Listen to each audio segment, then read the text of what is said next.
तो आज हम लोग लेकर के आए हैं क्लास 10th का ज्योग्राफी का इंपॉर्टेंट पीवाईक्यूज। और ये कोई ऐसा पीवाईक्यूज नहीं है, ये जो है बाबू लास्ट 10 इयर्स के पीवाईक्यूज हैं और वैसे पीवाईक्यूज हैं जो कि एक दो बार नहीं हर बार रिपीट होते आ रहे हैं।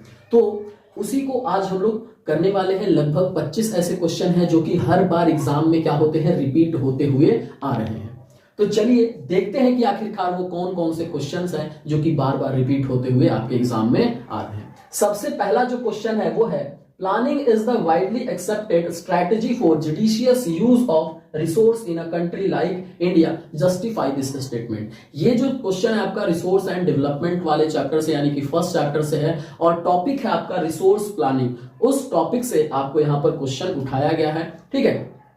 और ये जो क्वेश्चन है आपका 2012, 14, 15 ये तीनों साल क्या किया गया है, पूछा गया है। अब नेक्स्ट जो क्वेश्चन है, water is available abundance in India, water resource से क्वेश्चन कि वाटर जो हमारे भारत में बहुत ज्यादा मात्रा में है, फिर भी even then scarcity of water is experience in major part of India. Bharat में फिर भी क्या देखने के लिए मिल रहा है बाबू, एक्सपीरियंस किया जा रहा है कि बहुत सारे इंडिया के ऐसे भाग हैं जहां पर क्या है, पानी की कमी है। तो इसको एक्सप्लेन करना है और 4 एग्जाम्पल के साथ। कब कब पूछा गया देख लीजिए, 2011, 13 और 16, यानी कि बहुत ज्यादा इंपॉर्टेंट क्वेश्चन है। उसी प्रकार से describe the importance of manufacturing sector, यानी कि जो मैन्युफैक्चरिंग सेक्टर है, इंडस्ट्री सेक्टर है, वो सेकेंडरी सेक्टर है, वो भारत जैसे देश के लिए कितना ज्यादा महत्व रखता है, इंपॉर्टेंस है उसका।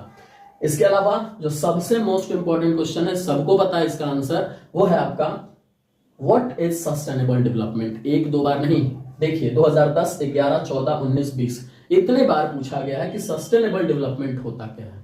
इसके अलावा ये कैसे, why is it essential for development, और ये डेवलपमेंट के लिए कैसे इंपॉर्टेंट है, एसेंशियल है। इसके अलावा अब है एग्रीकल्चर चैप्टर की बारी।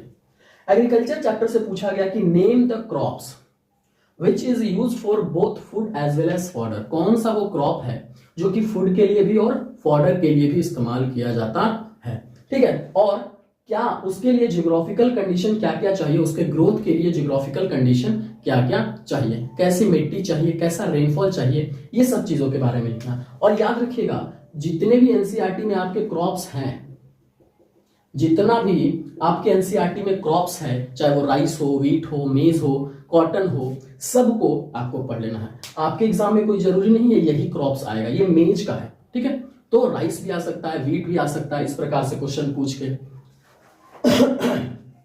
अब जो क्वेश्चन है कि explain any 3 step to be taken to minimize environmental degradation by industry.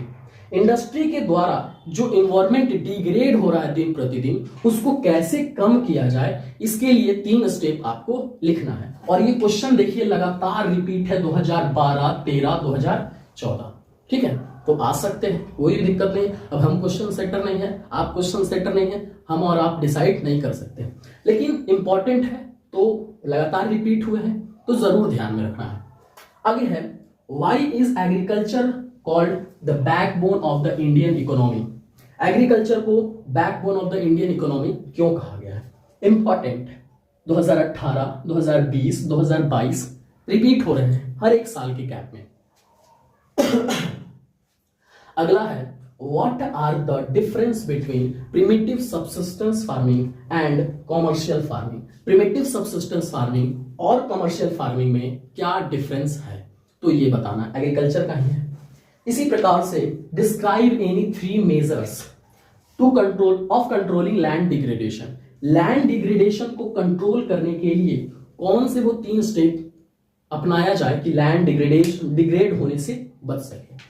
तो 2011, 2012, 15 पूछा गया क्वेश्चन है, रिपीटेड। अब है, indiscriminate use of resource had led to the numerous of problem. Indiscriminate use करना रिसोर्स का, जिसके कारण से बहुत सारे प्रॉब्लम क्रिएट हो रहे हैं, और इस स्टेटमेंट को क्या करना है, जस्टिफाई करना है। बराबर क्वेश्चन पूछा जा रहा है 11, 12, 14।